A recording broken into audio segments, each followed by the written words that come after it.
Within weeks, his account was filled with money and his life began to change. The first thing Nnamdi did was move his family out of that cramped house. He bought a large modern home in a gated estate, complete with shining marble floors, chandeliers and a swimming pool. Amaka was overwhelmed. Nnamdi, how did this happen so fast? She asked one evening as she admired the spacious living room. God works in a mysterious way, my wife. Nnamdi sat outside in a small rundown house in the fading light of dusk, his face etched with worry. The once cheerful man had become a shadow of himself. Life had been hard on him and his family, and he couldn't help but feel like a failure. No matter how hard he tried, poverty clung to them like a curse. Inside the house, Amaka was dishing out yam and palm oil onto cracked plates. The portions were small, barely enough to satisfy the growing children, but it was all they had. Obinna, the eldest, silently watched his father through the window, sensing the weight of his burden. "Dinner is ready," Amaka called, her voice weary yet gentle. Nnamdi walked in, his footsteps heavy. The family gathered around the table. The meal was eaten mostly in silence, except for Chike's cheerful chatter about school. "Papa, my teacher said I am the best at drawing in my class," Chike exclaimed. Nnamdi managed a small smile. "That's good, my son, keep it up." Obinna, the ever-observant one, noticed his father's face and forced a smile. "Papa, are you okay?" "I'm fine, Obinna," Nnamdi replied, though his voice lacked conviction. After dinner, Nnamdi sat on the wooden stool outside, staring into the dark sky. His wife, Amaka, joined him, her wrapper tied loosely around her waist. She knew that look on his face, the look of a man at war with himself. "Nnamdi," she began softly, "what's troubling you?" "Amaka, this isn't the life I dreamed for us. I wanted our children to have opportunities, go to the best schools, to live without fear of where the next meal would come from. Look at us, we are barely surviving." Amaka placed a hand on his shoulder. "I know it's hard, but we are trying. God will provide in his time." Nnamdi shook his head, frustration bubbling over. "God's time? When will that ever be? When Obinna drops out of school because we can't pay his fees? Or when Ada starts selling granules by the roadside? Or when Chike..." His voice broke and he couldn't finish the sentence. Amaka's eyes filled with tears. "Don't say that, Nnamdi. Our children will not suffer. Our 3 beautiful children will not suffer. We will keep doing our best and things will change for the better." But Nnamdi wasn't convinced. He thought about the neighbors who once struggled like them but now lived comfortably. Chief Okafor, for instance, has risen from being a struggling trader to a man of immense wealth overnight. Nnamdi had heard whispers of how Chief had acquired his wealth, but he had dismissed them as mere rumors. That night, as Amaka slept beside him, Nnamdi lay awake, his mind racing. The image of Chief Okafor's luxurious lifestyle haunted him. He saw himself driving a sleek car, his children attending private schools, and Amaka wearing the finest clothes. "I can't let my family live like this," he whispered to himself. "There must be a way out of this poverty." The next morning, as Amaka prepared to take her goods to the market, Nnamdi called out to her, "Amaka, I will be going out today. I have something to take care of." She paused, trying to tie her wrapper tightly. "What is it? Another business deal?" "Yes," he lied, avoiding her gaze. "Something like that." Amaka nodded, her face hopeful. "I'll pray it works out this time. God will guide you." But as Nnamdi left the house, his thoughts were far from prayers. He had made up his mind to visit Chief Okafor and find out the secret behind his sudden wealth, no matter the cost. As he walked down the dusty road, passing children playing and women selling goods, Nnamdi felt a mix of determination and fear. Deep down, he knew he was stepping into dangerous territory, but desperation had taken a hold of him. The sun was blazing that afternoon when Nnamdi walked through the market square, weighed down by the thought of his struggling family. He stopped to buy sachet of water when a sleek black SUV pulled up near the roadside. His head turned as Chief Okafor stepped out, wearing a flowing agbada embroidered with gold and a wristwatch that glittered in the sunlight. Nnamdi froze. The man who once struggled like him now commanded respect everywhere he went. He swallowed his pride and approached the chief, forcing a smile. "Ah, Nnamdi, long time," Chief Okafor said, extending his hand for a handshake. "Chief, it's been years, oh," Nnamdi replied, his voice tinged with awe. "You've done so well for yourself." Chief smiled, his teeth white and perfect. "Ah, my brother, what can we do? God has been faithful to us." "Chief, it's like you've left all of us behind. You're living the kind of life we only dream of." Chief chuckled and gestured for Nnamdi to sit with him on a nearby bench. "Nnamdi, let me tell you something. Life is not fair, and wealth doesn't just come by sitting and waiting for miracles." "What do you mean?" Nnamdi asked. Chief lowered his voice. "There are ways to achieve wealth, my friend, but it's not for the faint-hearted. You must be ready to make sacrifices." "Sacrifices?" Nnamdi repeated. Chief nodded. "Yes. Life is a balance, Nnamdi. To gain something, you must give up something. The bigger the gain, the bigger the sacrifice." Nnamdi stared at Chief, unsure of what to say. He had heard rumors about men like Chief, whispers about dark rituals and blood money, but seeing the wealth before him made him question his beliefs. "What kind of sacrifices are you talking about, Chief?" Nnamdi asked. Chief smirked and glanced around to make sure no one was listening. "Nnamdi, there is a man who can help you, but you must understand, once you go down this path, there is no turning back." Nnamdi hesitated, torn between fear and desperation. "What did you do, Chief? How did you become so wealthy?" "I can't tell you everything, but I can give you his contacts." Chief leaned closer. "If you're serious, go and see him. He will tell you what you need to do." Nnamdi took the small piece of paper with the herbalist's name and the address scribbled on it. He tucked it into his pocket, his hands shaking slightly. "Chief, are you sure about this?" he asked, his voice trembling. Chief patted him on the shoulder. "Nnamdi, you've been struggling for too long. Don't you want a better life for your family?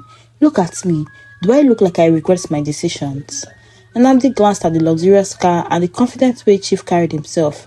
It was hard to argue with the evidence. "I just want to give my children a better future," he murmured. "Then be bold," Chief said, standing up and adjusting his agbada. "Fortune favors the brave, my friend." As Chief drove away, Nnamdi remained on the bench, staring at the piece of paper in his hand. The name on it read Dibia Ezego, followed by an address deep in a forested area. For the rest of the day, Nnamdi couldn't focus on anything else. He thought about Obina's torn school uniform and asked constant questions about why they couldn't buy her books, and Chike's innocent laughter that marks the family's struggles. When he returned home that evening, Amaka noticed his distracted state. "Nnamdi, is everything alright? You've been quiet since you came back." "I'm fine," he replied quickly, "just thinking about how to improve things for us." "God will help us," Amaka said, her voice full of faith. Nnamdi forced a smile, but deep down, he wasn't sure he could wait for divine intervention. The temptation to visit the herbalist burned in his mind, and he found himself clutching the paper in his pocket, as if it held the key to his salvation. That night, as his family slept peacefully, Nnamdi sat outside under the moonlight, battling with his conscience. The sound of crickets filled the air, but his thoughts were louder. What kind of sacrifice is Chief talking about? Can I really go through with this? He closed his eyes and imagined the life of wealth. Obina in a private school, Ada in a dream dress, Amaka cooking in a modern kitchen, and their last one, Chike, playing in their backyard. The vision was so vivid, so enticing that it drowned out his fears. "I will go and hear what the herbalist has to say," Nnamdi whispered to himself. "I won't commit anything, I just need to know." Nnamdi stood at the edge of a dense forest, clutching the piece of paper with Dibia Ezego's address. The sun was setting, casting long shadows across the ground. Every step he took deeper into the forest felt heavier, as if the trees themselves were warning him to turn back. As he approached the shrine, the air grew cold despite the humid weather. An eerie silence surrounded the area, broken only by the occasional rustle of leaves. The shrine was a small hut made of mud and bamboo, with strange symbols painted on the wall. "Who comes here seeking Dibia Ezego?" A deep voice boomed from the inside. Nnamdi froze. He hadn't even knocked. "It's me, Nnamdi," he stammered. "Enter," the voice commanded. Inside, the air was thick with the smell of burning herbs and incense. "You seek wet," Dibia Ego said, without Nnamdi uttering a word. Nnamdi nodded, his throat dry. "Yes, I want to provide for my family." The herbalist smirked. "Wealth does not come for free. Are you prepared to pay the price?" "What price?" Nnamdi asked. Dibia Ezego picked up a small calabash filled with what looked like blood. He swirled it around as he spoke. "True wealth requires a blood sacrifice. Someone close to your heart must be offered. Their life will open the doors for your fortune." Nnamdi's stomach churned. "What do you mean? Who do I have to sacrifice?" "The younger, the better," the herbalist replied, his tone cold. "A child from your lineage. Bring me their photograph and the process will begin." Nnamdi stepped back, shaking his head. "A child? My child?" Dibia Ezego's gaze was unyielding. "You said you wanted to provide for your family, didn't you? Sometimes one life must be given for the rest to prosper. That's the law of balance." Nnamdi stammered, struggling to breathe. "Isn't there another way, please?" "There is no other way," Dibia Ezego said sharply. "You are free to leave if you are not ready. But understand this, your life will remain as it is, full of struggle and failures." Nnamdi sat silently, his mind spinning. He thought of Obinna, Ada and Chike. Each face flashed in his mind, his heart twisted with guilt. "I just want to give my family a better life," he whispered, more to himself than to the herbalist. Dibia Ego leaned closer, his voice dropping to near whisper. "The decision is yours, Nnamdi. Bring me the photograph of the child you chose. Once the ritual is done, your wealth will flow like a river, and your family will never know suffering again." Nnamdi left the shrine, his legs feeling like lead. The journey back through the forest felt longer, the trees closing in on him with every step. At home, Amaka greeted him with a tired smile. "How did it go? Did you find something promising?" Nnamdi avoided her eyes. "Yes, it went fine." She nodded, turning back to the pot of soup she was stirring. "God will make a way for us, I believe it." Nnamdi barely heard her. His eyes lingered on Chike. The boy looked up and grinned. "Papa, look, I made a race track." Nnamdi forced a smile, but his heart felt heavy. How could he even consider such a thing? Yet the words of Dibia Ego echoed in his mind. Your life will remain as it is, full of struggle and failures. That night, Nnamdi lay awake, his mind battling itself. On one hand, he thought about the wealth he could bring to his family, the opportunities for Obinna and Ada, the comfort for Amaka, and a future where they never had to worry about money again. On the other hand, he thought of Chike's innocent face, his laughter and the trust in his eyes. "No, I am not a monster," he whispered to himself, but the weight of poverty felt unbearable. By the time dawn broke, Nnamdi had made his decision. He told himself it was for the greater good, for the family. As he dressed for the day, his hands shook as he reached for the family photo album. He flipped through the pages, pausing at a picture of Chike smiling brightly on his birthday. He stared at the photo for a long time before carefully tearing it out. His heart pounded as he slipped it into his pocket. "Forgive me, my son," he whispered, his voice breaking. "I am doing this for all of us." Nnamdi stood at the edge of the forest. His heart pounded as he clutched the photo of Chike in his trembling hands. The thought of turning back crossed his mind, but desperation pushed him forward.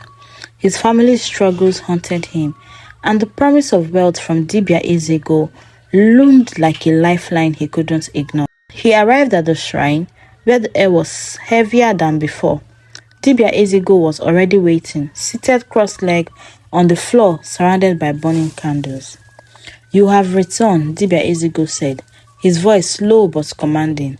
"Yes," Nnamdi replied, swallowing hard. "I brought what you asked for." With shaky hands, he handed over Chike's photograph. Dibia Ezego studied it, his expression unreadable, then placed it on a small altar, adorned with animal skulls, feathers and red cloth. The boy, Dibia Ezego began, is the key to your wealth. Once the ritual is complete, he will fall ill. His passing will unlock your fortune. Nnamdi's chest tightened. He will suffer. The herbalist raised an eyebrow. The path to wealth is not without sacrifice, Nnamdi. Are you sure you're ready to proceed? Nnamdi hesitated, his conscience screaming at him to stop. But the image of his children's faces, hungry, tired, and longing for more, flashed in his mind. He clenched his fist and nodded, yes, let's do it. When the ritual was complete, Dibia Ezego leaned back, his face calm. It is done. The boy will fall ill soon. Once the journey is complete, your wealth will come to you. Nnamdi's voice cracked as he asked, how long? How long will it take? The illness will begin within days, Dibia Ezego replied. By the next full moon, your fortune will arrive. Nnamdi stood up shakily, his legs feeling like lead. Thank you, he murmured, though the words felt hollow. Remember, Nnamdi, the herbalist warned as Nnamdi turned to leave. There is no turning back now. Back home, Nnamdi tried to act normal, but guilt weighed heavily on him. He couldn't look at Chike without feeling his stomach churn. The boy's laughter, once a source of joy, now felt like a cruel reminder of what he had done. 2 days later, Chike woke up with a fever. At first, Amaka wasn't too worried. It's probably just a cold, she said, holding the boy close as he shivered under his blanket. Children get sick all the time. But as the days passed, Chike's condition worsened. His once bright eyes grew dull, and his energy drained away. Amaka tried everything, herbs, over-the-counter medicine, even prayers, but nothing worked. We need to take him to the hospital, she said one evening, her voice trembling. Nnamdi nodded, his throat tight. He accompanied her to the clinic where they spent what little money they had on tests and medications. The doctors could not find any clear cause for Chike's illness. This is unusual, he said, frowning. We will run more tests, but for now, keep him hydrated and bring him back if it gets worse. Amaka was beside herself with worry. She stayed by Chike's side day and night, spooning small amounts of water into his mouth and wiping his forehead with a damp cloth. One night, as Nnamdi sat by Chike's bed, the boy opened his eyes and whispered, Papa, I don't feel well. Nnamdi felt tears sting in his eyes. He took Chike's small hand in his own, his heart breaking at how freely it felt. You will be fine, my son, he said, forcing a smile. You just need to rest. Will you stay with me? Chike asked weakly. I will try. I will always be here, but I promise I will try. But as Chike drifted back to sleep, Nnamdi's guilt consumed him. He knew the boy's condition was his doing. He had set this chain of events in motion, and now there was no way to stop it. Amaka, noticing Nnamdi's distress, tried to reassure him. He will get better, Nnamdi, she said, placing a hand on his shoulder. We just have to keep praying and hoping. Nnamdi nodded. Chike passed away quietly one cold summer night. Amaka was the first to notice in the early hours of the morning. She had stayed up all night by his bedside, praying silently as she watched her frail son. When she reached out to feel his forehead, the coldness of his skin sent a chill through her. Chike, Chike, she screamed, shaking him gently, but the boy's body remained still, his once vibrant face now pale and lifeless. Her cries woke Nnamdi and the other children, Obinna and Ada. They ran into the room, panic in their eyes. Mama, what's wrong? Amaka clutched Chike's lifeless body, tears streaming down her face. He's gone. My baby is gone. Nnamdi stood frozen in the doorway, his heart pounding as guilt consumed him. He wanted to comfort his wife, to hold her and say it would be okay, but the words couldn't come. He knew this was his doing. The burial was just a simple and heartbreaking affair. Friends and family gathered to offer their condolences. Amaka, it's not your fault. God gives and God takes. Be strong, one neighbor said, patting her on the back. Nnamdi couldn't respond. He turned away, pretending to sleep, as silent tears rolled down his face. A week after Chike's burial, Nnamdi noticed the shift. His struggling business, which had been on the verge of collapse, suddenly began to flourish. A wealthy client he hadn't heard from in months called out of the blue, offering him a lucrative contract. "Nnamdi, I need someone reliable to handle this project," the client said over the phone, "and I know you're the right man for the job." Before he could process what was happening, more opportunities poured in. Deals he had long given up on suddenly came through. Within weeks, his account was filled with money, and his life began to change. The first thing Nnamdi did was move his family out of that cramped house. He bought a large modern home in a gated estate, complete with shining marble floors, chandeliers and a swimming pool. Amaka was overwhelmed. "Nnamdi, how did this happen so fast?" she asked one evening as she admired the spacious living room. "God works in a mysterious way, my wife. I told you things would get better." Amaka nodded. "If only Chike were here to see this, to see that daddy now has money," she said softly. Nnamdi's smile faltered, but he quickly turned away. "We should be grateful for what we have now," he said, avoiding her gaze. With his newfound wealth, Nnamdi bought expensive cars and enrolled Obinna and Ada in the best private schools in the city. He even hired a housekeeper to help Amaka around the house. To outsiders, the family seemed to have it all. Nnamdi was far from peace. Each night, as he lay in his luxurious bed, Chike's face haunted him. The boy appeared in his dreams, standing at the foot of his bed, staring silently with those innocent eyes that once sparkled with joy.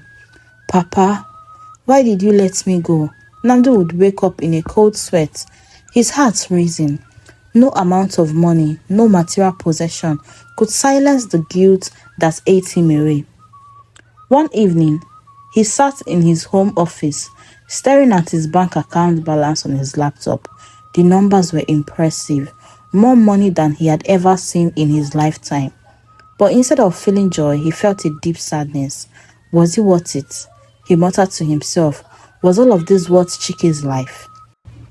As weeks turned into months, Nnamdi's wealth continued to grow, but so did his guilt.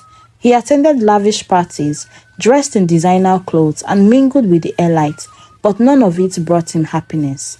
Each time someone congratulated him on his success, he felt a pang of shame. "If only they knew what I did to get here," he thought bitterly. His once close relationship with his family began to suffer. He avoided spending time with Amaka and the children, afraid they would somehow see the truth in his eyes. The wealth that once seemed like a blessing now felt like a curse, and Nnamdi realized that no amount of money could silence the ghost of his son or the guilt that would haunt him forever. One evening, as Nnamdi sat in his plush living room, staring blankly at the news, his phone buzzed. It was a message from an unknown number. "Come to the shrine tomorrow. It is urgent." His heart skipped a beat. He didn't need to guess who it was. The next day, Nnamdi arrived at Dibia Ezego's shrine, his palms sweaty and his stomach in knots. The familiar smell of incense and the eerie silence of the forest sent chills down his spine. The herbalist greeted him with a sly grin. "Haha, Nnamdi, my wealthy friend, how are you? How are you enjoying the fruits of your labor?" Nnamdi forced a smile. "It's been fine, but why did you call me here?" "Your wealth requires maintenance," Dibia Ezego's expression darkened. "The spirits have given you what you asked for, but they demand more." Nnamdi's blood ran cold. "More? You never said this would happen. You never told me." "Nothing comes without a price," Dibia Ezego said, his voice calm but menacing. "You were warned that this path has no turning back. If you do not offer another sacrifice, your wealth will vanish, and your life would be in danger." "Another sacrifice," he whispered. I can't do this again." The herbalist's gaze passed through him. "Then prepare to lose everything, Nnamdi. The spirits are not merciful." Nnamdi returned home, his mind in turmoil.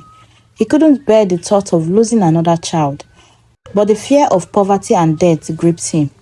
That night, he sat in his home office, a bottle of whiskey in his hand, as he replayed Dibia Ezego's word over and over. Amaka found him slumped over his desk, the room reeking of alcohol. Nnamdi, what is wrong with you? She demanded, shaking him awake. Nothing, he muttered, brushing her off. It's nothing, she said, her voice shaking. It's nothing, but you've been distant, drinking every night. Please talk to me, I am your wife. Nnamdi just couldn't bring himself to speak. Amaka, please just let me be, he snapped, guilt and fear bubbling over. Amaka stormed out, hot and confused. One night, as the rest of the family slept, Nnamdi sat in the living room staring at an old photo of Chike, tears streaming down his face as he whispered, I am sorry, my son. I thought I was doing the right thing, but I was wrong. Amaka, unable to sleep, came downstairs and found Nnamdi sobbing. Nnamdi, what's going on? She asked, her voice filled with concern. He looked up at her, his eyes red and swollen. I can't do this anymore, Amaka, he said, his voice breaking. Do what? What are you talking about? She asked, sitting beside him. I killed him, Nnamdi blurted out, his words tumbling out in a rush. I used Chike for money ritual. Amaka stared at him, her face a mix of disbelief and horror. What are you saying, Nnamdi? How could you do this to your own son? I thought I was doing it for us, for the family, he cried. We were suffering, and I wanted to give you all a better life. But I was wrong, Amaka. I have destroyed everything. Please forgive me. Amaka's hand shook as she stood up, backing away from him. You're a monster, she whispered. You took our child, our son, for money. How could you? I'm sorry, Amaka. I regret every day. Please forgive me. Forgive you? She screamed, pulling her hands away. I trusted you, Nnamdi. I thought you were a good man, a good father, but you're nothing but a selfish coward. Her cries woke Obinna and Ada, who came downstairs, confused and scared. Mama, what's happening? We could hear you. Obinna asked. Go back to bed, Amaka said, her voice shaking. You don't need to hear this. But Nnamdi couldn't hold back. They deserve to know the truth, he said, his voice hollow. I killed Chike. I made a deal with the devil to make us rich. The children stared at him in shock, their faces pale. Obinna clenched his fists. You killed my brother for this, he shouted, gesturing around the luxurious house. You're not my father, no. Ada busted into tears. Get out, Amaka said, her voice cold and firm. I don't want to see you both here. Nnamdi fell to the floor, sobbing. Please, Amaka, please. Leave. Leave this house this moment, Amaka said. She screamed, pointing to the door. Realizing there was no way to undo the damage, Nnamdi stood up, his shoulders slumped. He looked at his family one last time before walking out into the night, consumed by guilt and regret. Amaka wasted no time after the whole confession. Her heart was shattered, but she knew she had to protect her remaining children. The next morning, she packed her belongings into 2 suitcases, with Obinna and Ada helping her in silence. The once joyful home now felt cold and empty. Mama, where are we going? Ada asked timidly, clutching her favorite doll. We are going to Grandma's house, Amaka replied, her voice firm but kind. We can't stay here anymore.